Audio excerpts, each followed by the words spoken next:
आज हम भौतिक भूगोल में सूर्य तप के बारे में अध्ययन करेंगे। पृथ्वी तथा उसके वायुमंडल के लिए ऊष्मा का जो स्रोत है वो सूर्य है। सौरिक ऊर्जा को ही सूर्य तप कहते हैं।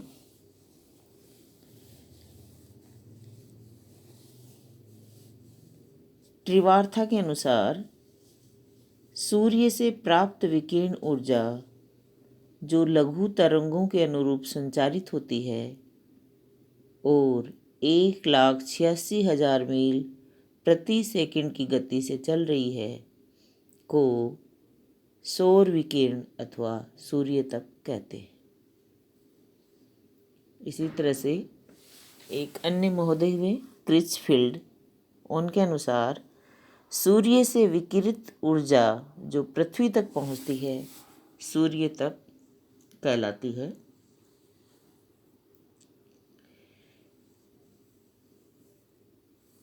सूर्य तप के बारे में बायर्स ने इसको इस तरह से परिभाषित किया है: पृथ्वी के क्षैतिज धरातल पर प्रत्यक्ष सौरिक विकिरण से प्राप्त ऊर्जा को सूर्य तप कहते हैं।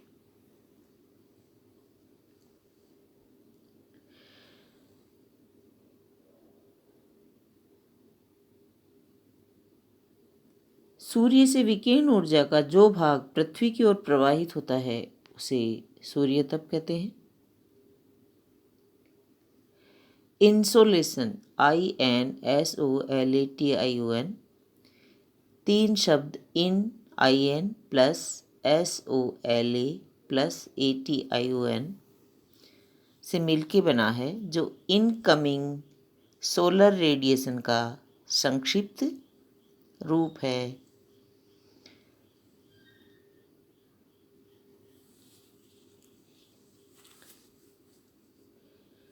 सूर्य की ऊर्जा का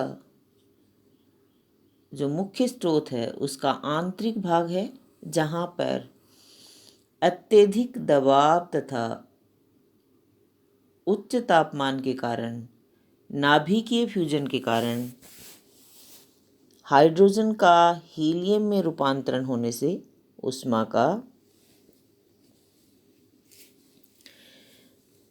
ऊष्मा उत्पन्न होती है और ये ऊष्मा परिचालन तथा संवहन द्वारा सूर्य की बाहरी सतह तक पहुंचती है।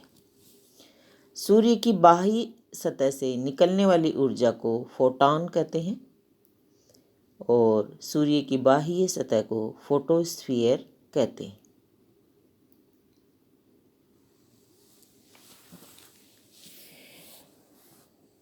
सूर्य के धरातल के प्रत्येक वर्ग इंच से विकिरण ऊर्जा 1,00,000 अश्व शक्ति के बराबर होती है और फोटोस्फीयर से निकलने वाली ऊर्जा स्थिर रहती है। इस तरह पृथ्वी की सतह के प्रति इकाई क्षेत्र पर सूर्य से प्राप्त ऊर्जा स्थिर रहती है और इसे सौरिक स्थिरांक कहते हैं। क्या कहते हैं? सौर स्थिरांक या सौरिक स्थिरांक कहते हैं।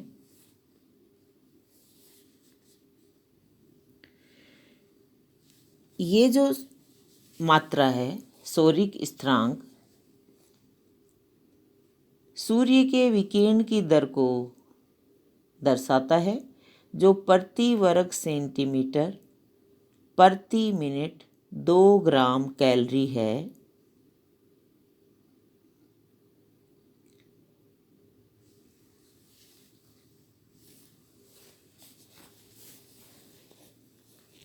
सूर्य से प्राप्त जो ऊर्जा है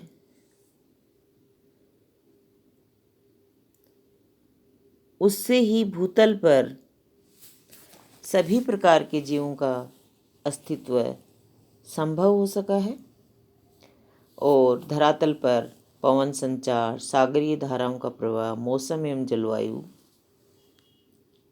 आदि भी उसी कारण है।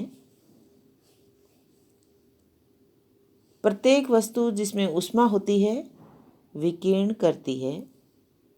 जो वस्तु जितनी अधिक गर्म होती है उसकी तरंगें उतनी ही छोटी होती हैं।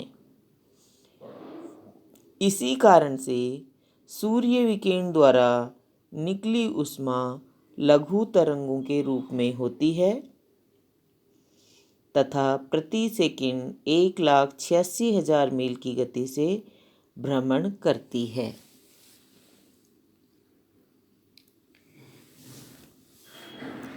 और यानी सूर्य से निकलने वाली ऊर्जा लघु तरंग के रूप में। इसके विपरीत कम तापक्रम वाली वस्तु से विकिरण तो कम होता है लेकिन दीर्घ तरंग के रूप में होता है। तो पृथ्वी से विकिरण ऊर्जा दीर्घ तरंग के रूप में होती है।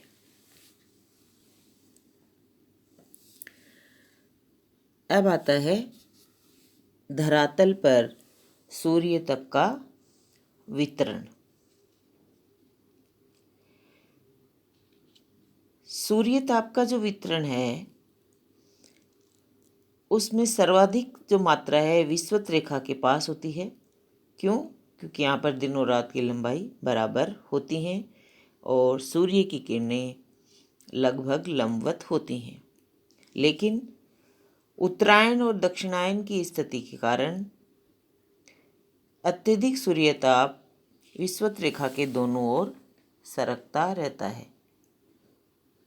विषुवत रेखा से सूर्यताप ध्रुव की ओर कम होता जाता है और ये इतना कम हो जाता है कि केवल 40% ही विषुवत रेखा का यहाँ प्राप्त हो पाता है।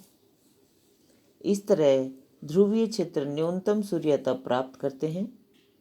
इक्विनॉक्स के समय दोनों गोलार्ध में सूर्य ताप का वितरण समान रहता है।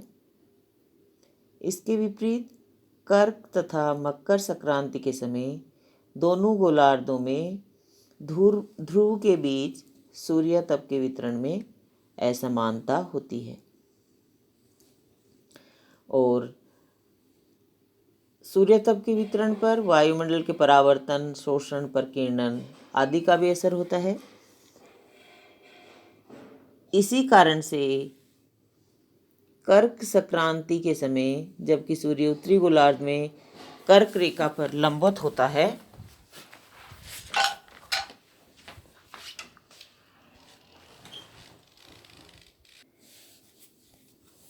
तो ध्रुव पर दिन की अवधि